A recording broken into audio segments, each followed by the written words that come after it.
Well, good morning. Welcome to October's Quilt Documentation Day program. And I apologize that last week we had to postpone because of technical difficulties. So I hope those of you who were online then are back with us today.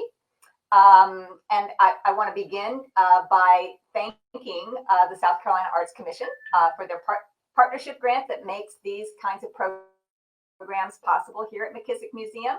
But also thank Denise Lau, who was our featured guest last month, because since then she has been sharing with me quilt-related news, and I thought I would share with you what she has shared with me. So first of all, I don't know how many of you watched the Emmys, but Tyler Perry apparently told a very moving story about a quilt that his grandmother made and gave to him, which I guess when he received it, he wasn't all that impressed.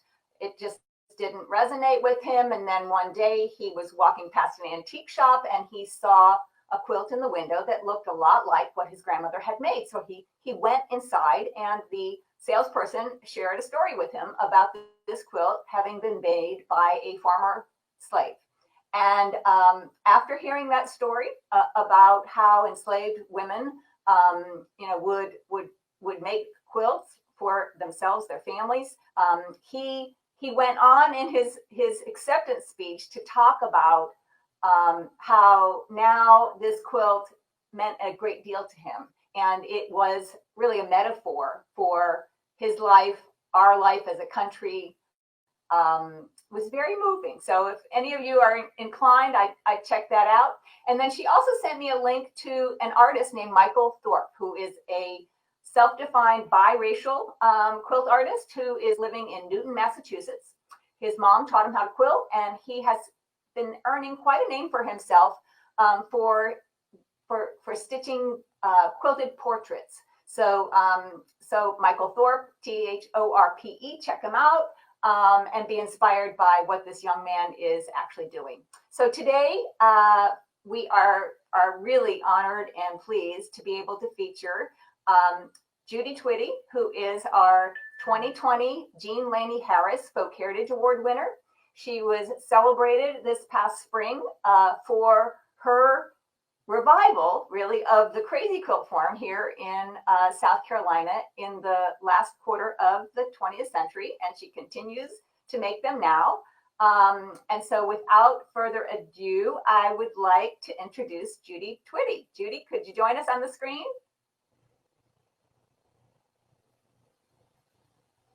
Good morning. Good morning, Judy. Great to have you with us here. Thank you. Pleased to be here. Yeah, well, again, you are one of our heroines from the quilt revival in the 1970s and 80s. And I thought our viewers might be really interested to learn how you came to make your first quilt. Was there a quilting tradition in your family? Were you already sewing? How did that work? I was a seamstress. I sewed all my own clothes, not for other people, but my children and myself. But I come from a family of nimble fingers. They all did some sort of needlework. But my grandmother Chase, that lived in Sackville, New Brunswick, back in Canada, was my inspiration because she would have quilting bees with the church ladies, and I was at her house many times, and remember the quilt frame being set up in the dining room, and the dining room and living room was a place that she never allowed children. But I would get to go in there when the ladies were there, and I could play under the quilt frame. So it was her inspiration, I think, that made me want to quilt in the beginning. And the first class I took was at the YWCA, and Miss Nellie Dominic taught it. And my first quilt was made of a bag of scraps given to me of kettle cloth. And if you know what kettle cloth is, it has a very hard finish. I backed it with a percale sheet, which also has a hard finish. So if this had been my second quilt, it never would have got quilted, I don't think, because it got quilted one stitch at a time. Um, the next class at the Y, Miss Dominic asked me to do it. And at that time, there was a young man from Lexington who was writing for Sandlapper, and he came and interviewed us and did a nice spread in the Sandlapper magazine. In this picture, the magazine is in the upper right-hand corner. The lower corner, well, the upper left-hand corner is a quilt that was in a national publication that I made. The bottom magazine is when I entered my first crazy quilt into a national show. And the crazy quilt had been, before this time, I had thought about making a crazy quilt for about 30 years. And I, would mention it every now and again. But one day I mentioned it to a group of friends of mine. And Joanne, a friend, said, well, just do it. So I started out with 4 6-inch blocks.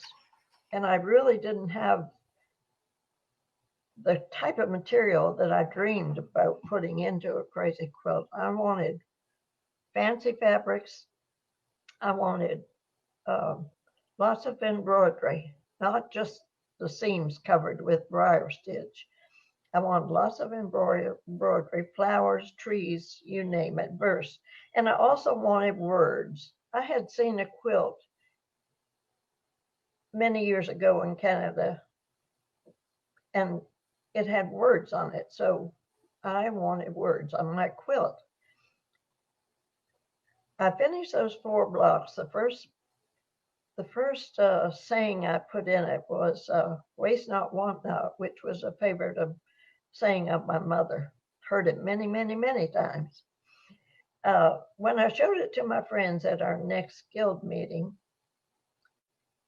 they were impressed with the blocks.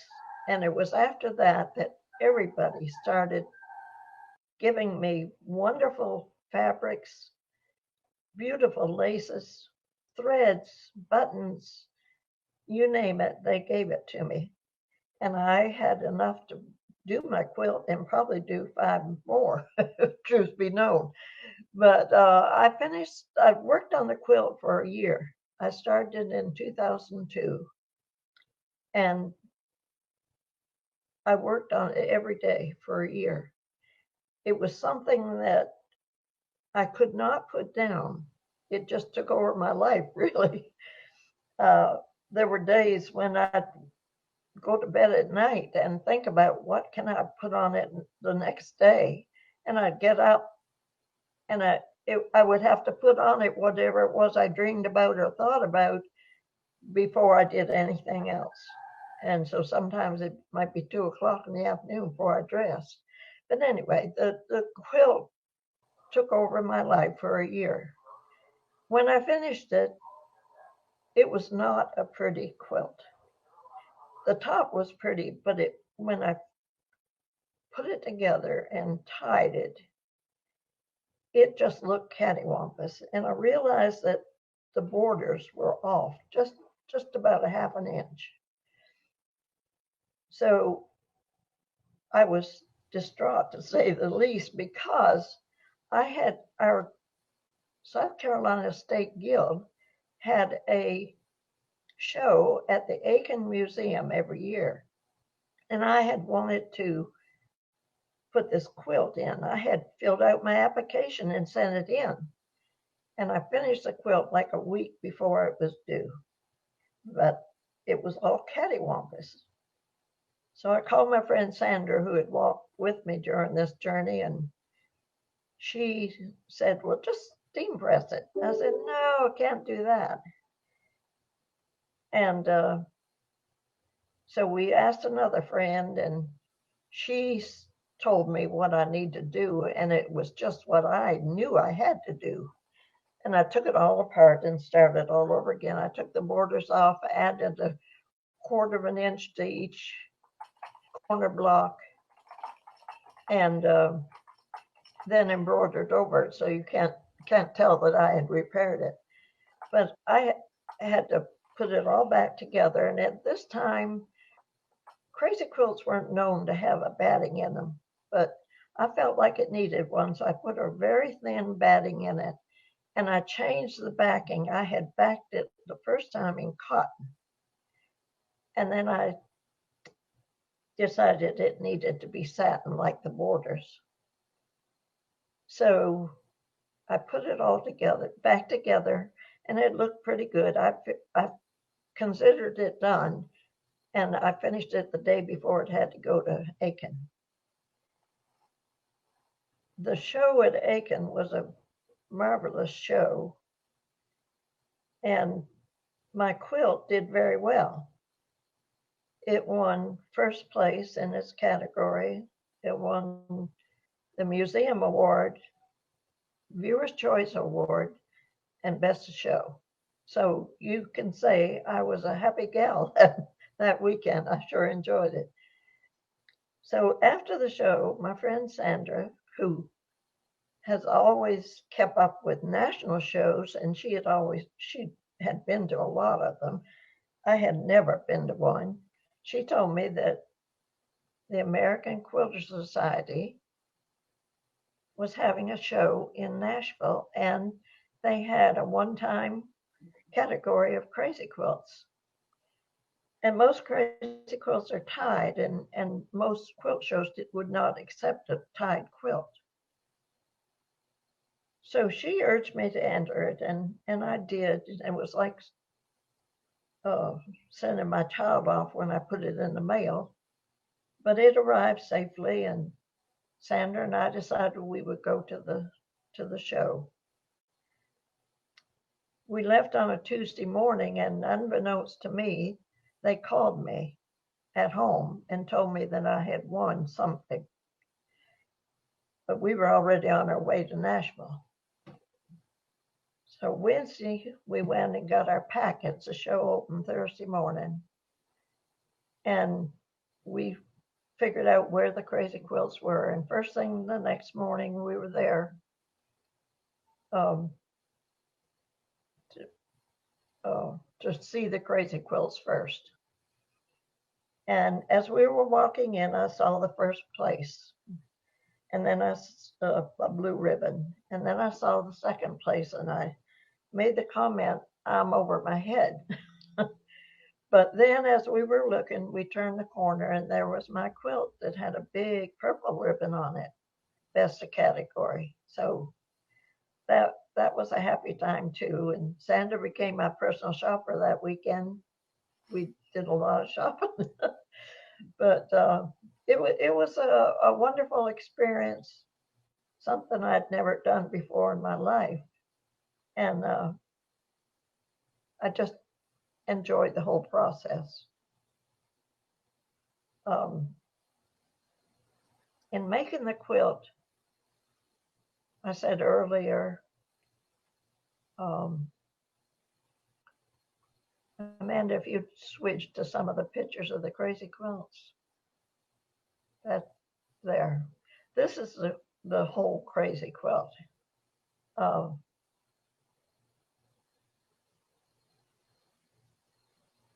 I was trying to think of how big it is. I think it's 68 by 72 or something like that.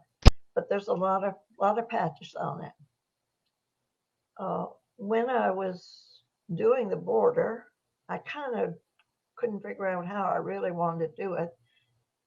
And my friend Joanne said, "Why don't you bring your stitching out into the border?" And that's what I did, and I was happy with that. Next picture, Amanda.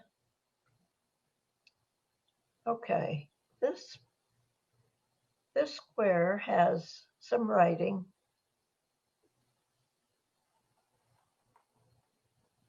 Um, it has little beaded children, 3 boys and 3 girls. That was my grandchildren at the time. It has a tree with leaves, silk ribbon leaves, and the trunk is embroidered. And then it has a cluster of embroidered flowers, along with the seam stitching of different stitches, um, the fly stitch, the just if you know 7 or 8 embroidery stitches, you can combine them and do a lot of different border of seam stitching. Next picture. Okay, this was on the border. When I was doing um, the border, the spaceship Columbia crashed, and the funeral of the commander was being held as I was doing the embroidery. So I decided that I would uh, document the Bible verses because they were his favorite uh, in the cluster of flowers. I also used 7 stars for the 7 astronauts that lost their life, and put the date that this happened. And then just fancy stitching all around. We'll go to the next one.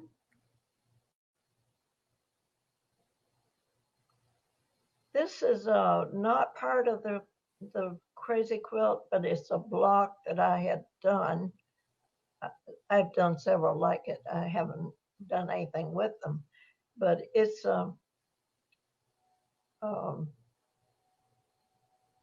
has a spider web with a little spider in it, floral embellishments and beads, little tree of buttons, butterfly. I love nature. I love flowers. So this is kind of the way I interpret it. Next. Oh, this is a picture of the Quilters of South Carolina. We usually set up at the fair every year, and we just go and work on whatever we're working on, and answer questions to people that come by, or if they want to make a comment. But the uh, I'm in the far left on the front, and next to me is Linda Dean Smith, and next to her is Sandra Baker. And we all 3 crazy quilt. So when we go, we usually, that's what we do. We take some crazy quilt and share it with people who are passing by. So, all right, next, you can see behind, I'm sorry, you can see behind a lot of examples of quilts done by the Quilters of South Carolina. Every lady that's there is a member of QSC. And when was that formed, Judy? When was the Quilters of South Carolina formed? Pardon me, Jane? When was the Quilters of South Carolina formed, and what was your part in it? Oh dear, when was it formed?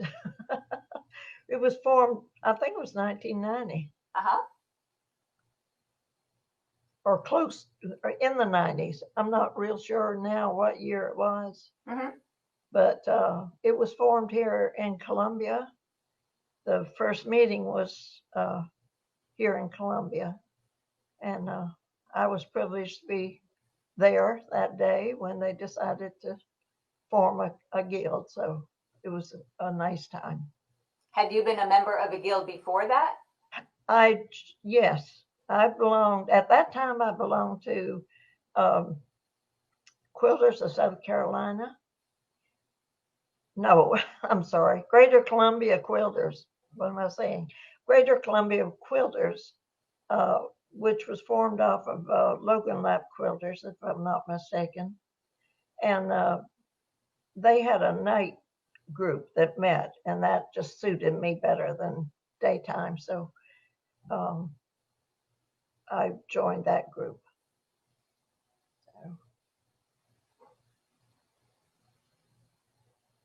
And it's still still a vibrant group. In fact, I think you're speaking there, aren't you, this month? Yeah, next week actually. Oh, yes, yes. So, yes, it's a great group of ladies, and they do so much for charity quilts and for the community.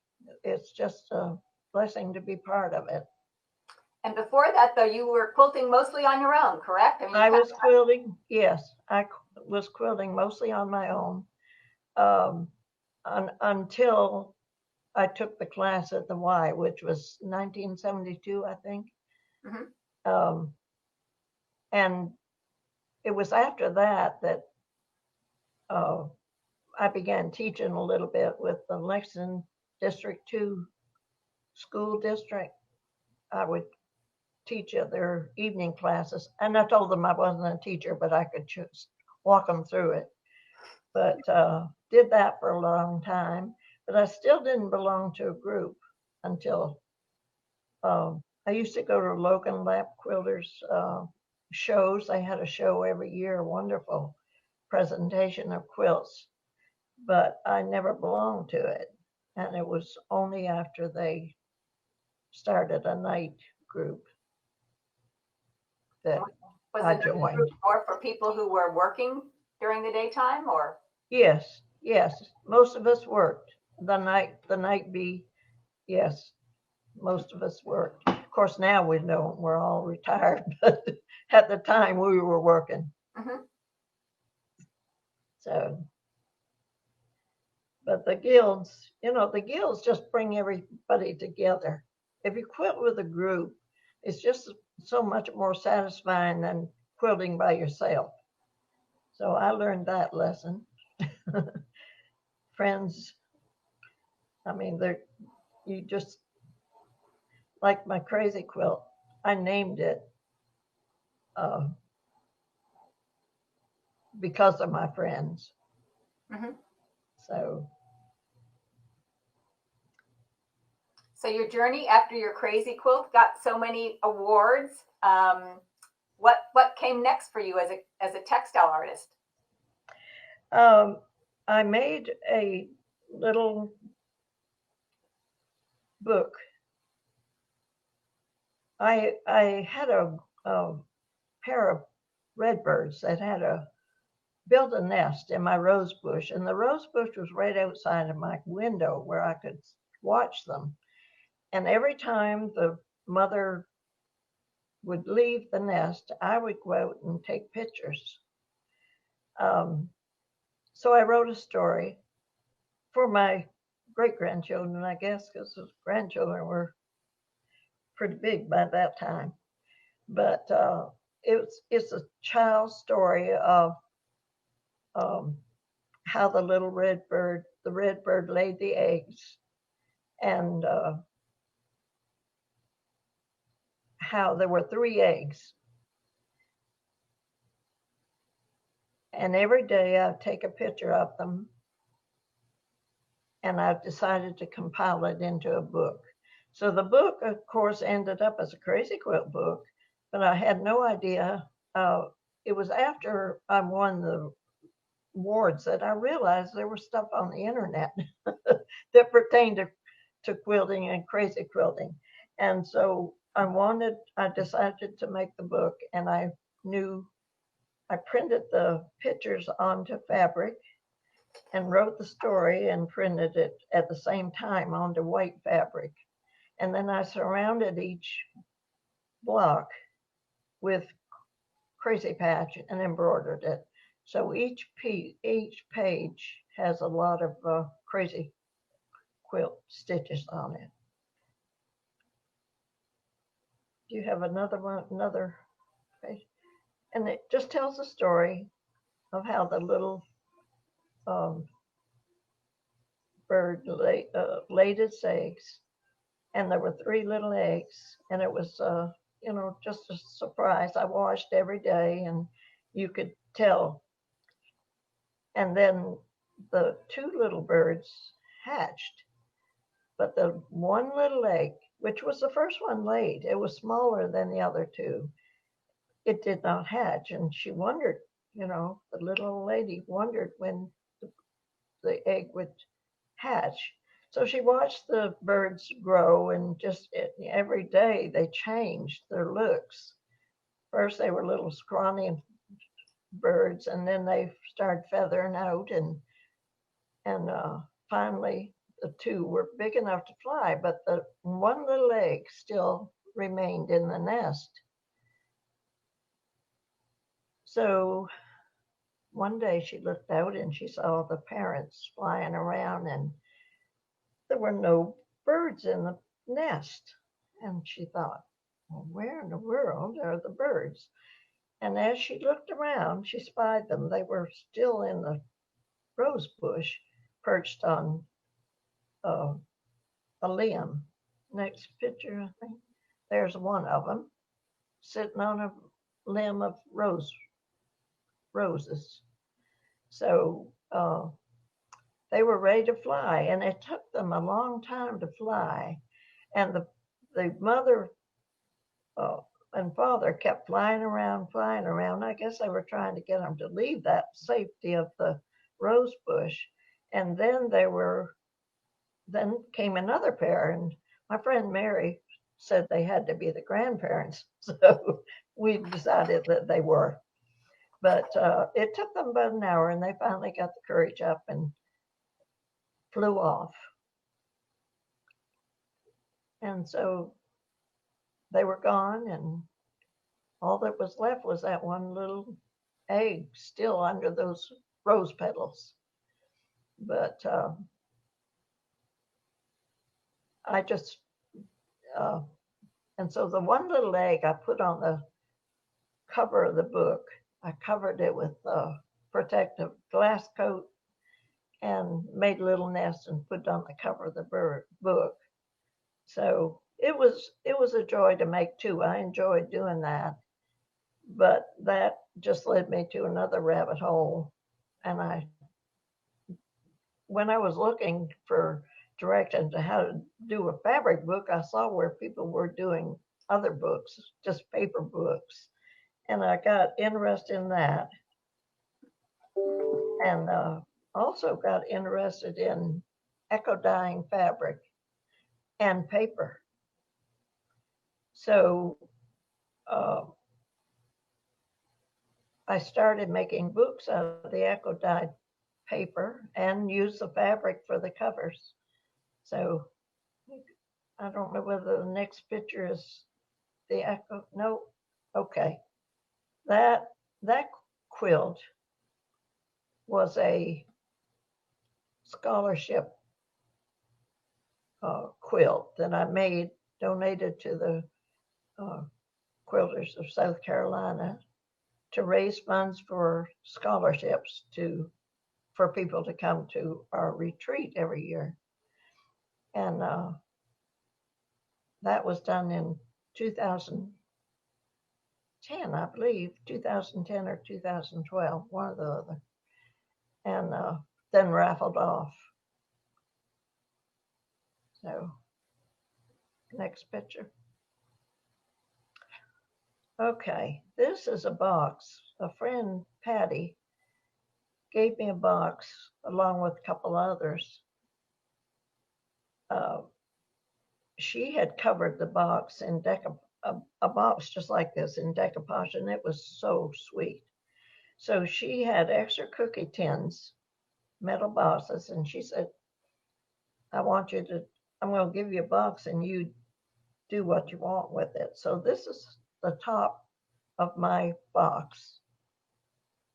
And of course, it was Crazy Quilt with a spider and the spider web and some words and stitching. On the sides, it had tatting and ribbon. Really can't see it, but inside it has my few love letters from many, many years ago that I treasure. The inside was lined in blue velvet, and you can see some of the tatting around the edge of the cover. So, okay, now here's our echo dyed.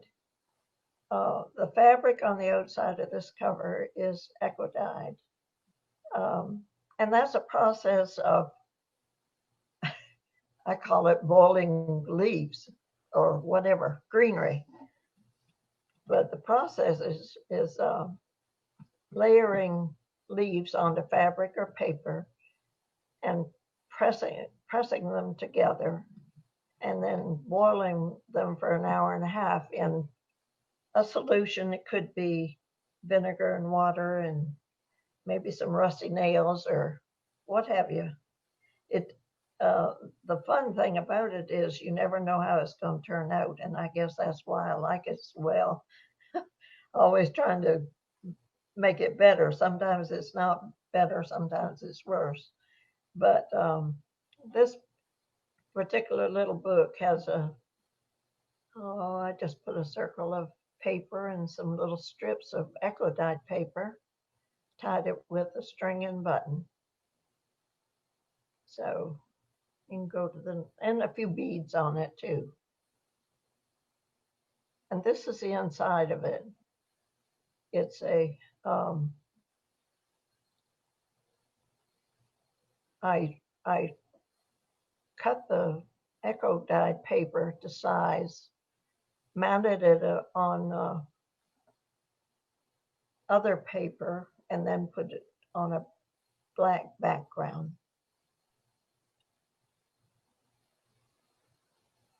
Do you have another picture the other side? Because the book is no two-sided. That's all right. There's other pictures on the other side, so it's kind of a two-sided book. But okay, you can go to the next. Okay, this quilt was a very interesting quilt to make. In the picture, one of the pictures prior to this, where it showed us at the fairgrounds, the three of us sitting together, Sandra, Linda, and me. Sandra was given a box of squares that was won at a charity raffle in Florida by one of our guild members. And she said, I'm not going to do it, but I know somebody will. So she sent them to Sandra. And Sandra didn't like them, and she showed them to Linda and I, and none of us liked them. I mean, they weren't pretty squares. But we decided that day that we'd divvy up those squares, and I think each of us got 15 squares, and each of us would make a quilt or something out of those blocks. So this is what I ended up with. And all three of us made a wall hanging. But it was interesting to work with somebody else's palette because it certainly wasn't mine.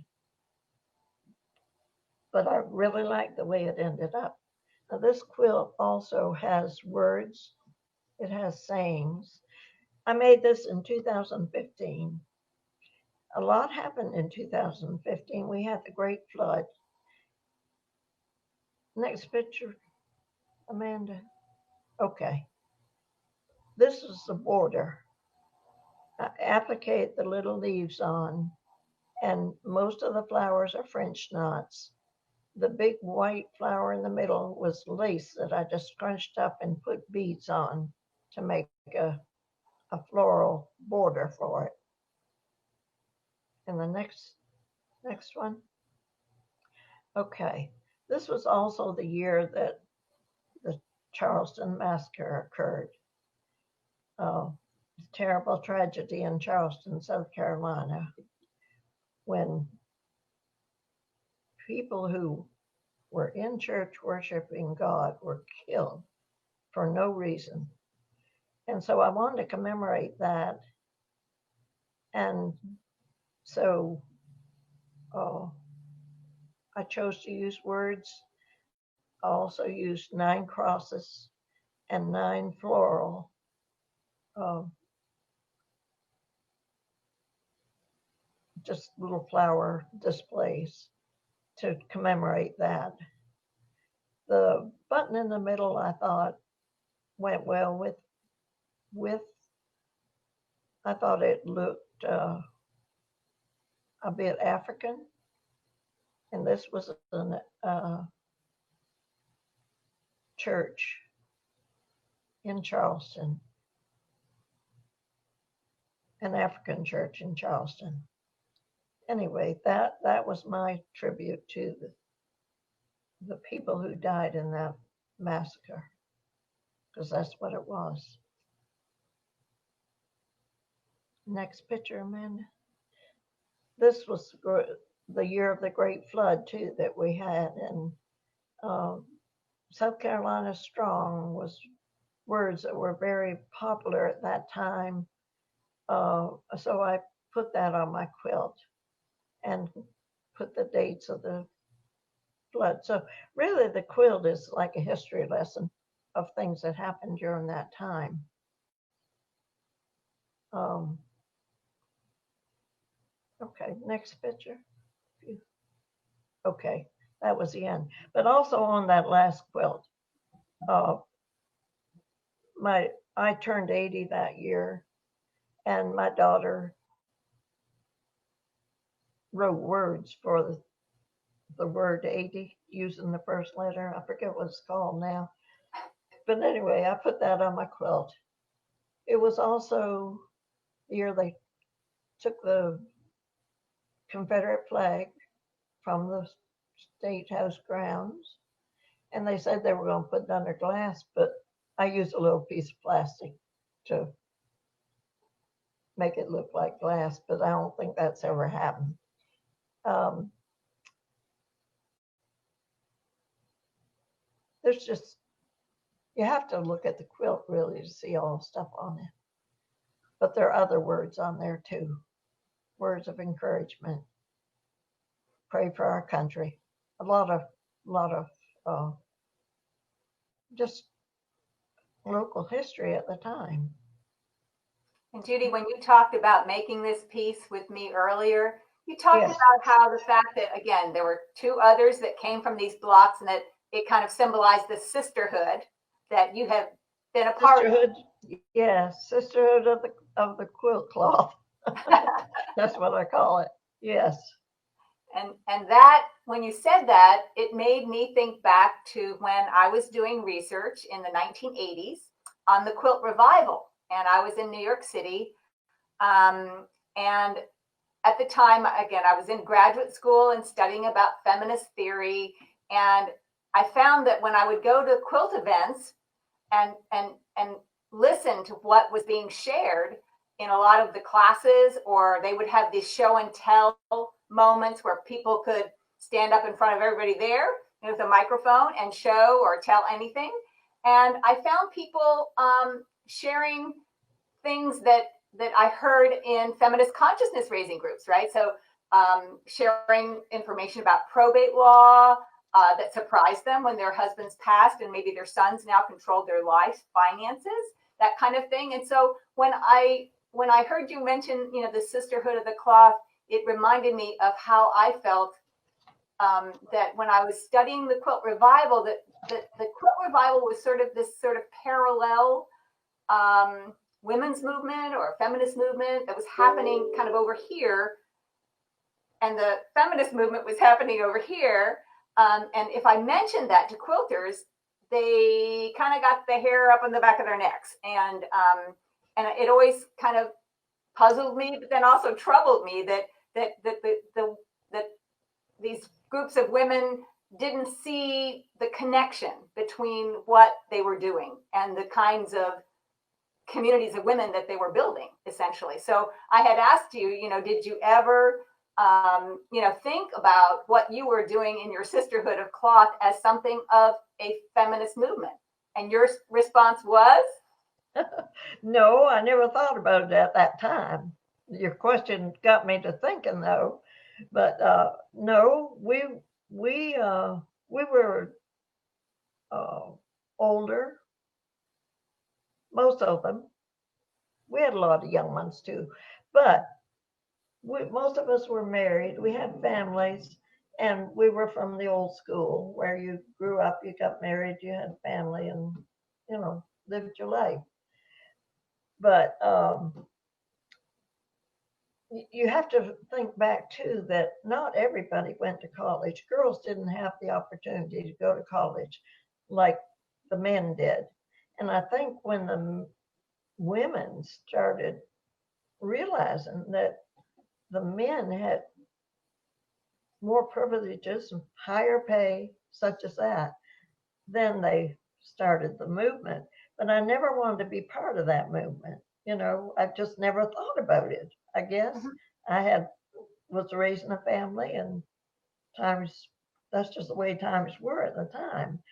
But and even my mother said to me one time, she said that uh, she wished married women didn't work, that they should let their husbands support them, and let the unmarried young girls have the chance at the jobs. Mhm. So that's kind of the way I where I came from, the thoughts. But Yeah, but you also work oh too. I mean, yeah, again, I was surprised because you actually worked until exactly. your fourth child was born. We did work. We did work, and we didn't come close to having what men did. But that's just the way it was. I guess is what we thought. I don't know. Didn't think that would ever change, but Well, it again, during the quilt revival, as I was going to these festivals and shows, like you mentioned, going to when your crazy quilt was shown, these national and even international quilt shows, I would hear, well, over time, these sort of sayings like quilting forever, housework whenever, started appearing on T-shirts and mugs, and there was kind of a tongue-in-cheek kind of sense of rebellion, among women right. about what quilting meant to them and being part of this movement actually meant to them. And then you shared this one story about your sewing machine. Yes, my children probably hear this for the first time, but in 1990, my husband had bought me a Singer sewing machine in 1962. Well, it was almost 30 years old, and I had done a lot of sewing on that Singer. So I wanted a new modern machine, and I figured out that I had to have a Bernina. So I went in and I bought the Bernina, and I paid $500 down on it. Now, at this time, I had the checkbook.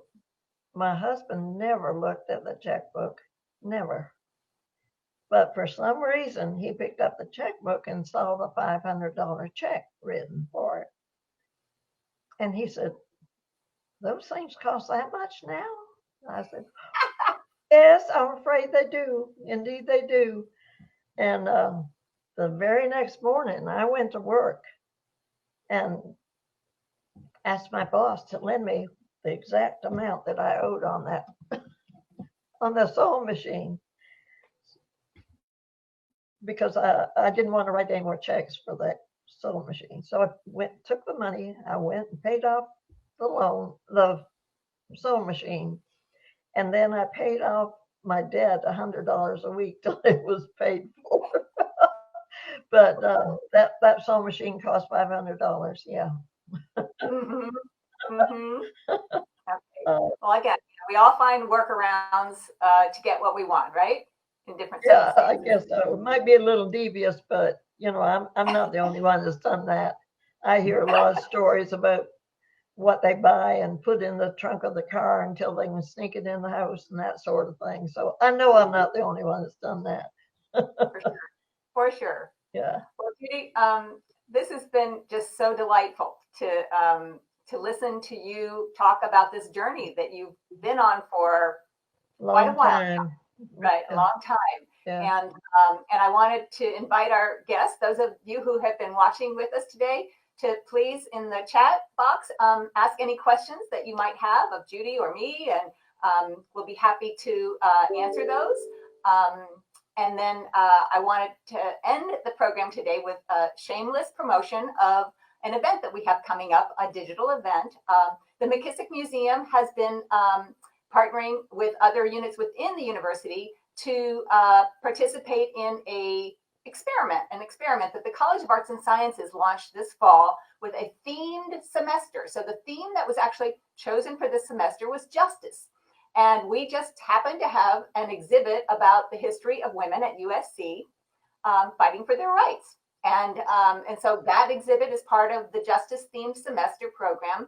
But next Tuesday, on the 20th of October from 6 to 7 p.m., we will have a online program about Title IX and how that impacted women's sports and athletics here at the University of South Carolina. It will feature Dr. Erin Bazubis. She's a law professor at Western New England University. So you can join that conversation, that program. It's free of charge by going to McKissick Museum's website, clicking on the calendar, and then underneath the calendar is the events page. And you click on that, and there will be a link to sign up for, to sign up to be part of that event. Or you can go to our Facebook page, and there will be a direct link there as well to our Title IX program. So again, I felt like that was a great segue from talking about, the quilt revival of the last quarter of the 20th century that's going on still today as part of a kind of a feminist movement, and now segueing into to what's been happening since then in the way of women's rights. So thank you all very much. Thank you again, Judy, for being our special guest. I'm just so inspired.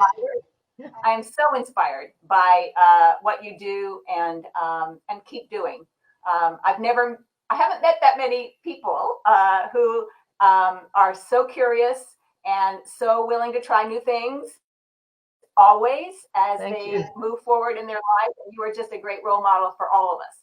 So thank you very much. And thanks to those of you who've been with us today.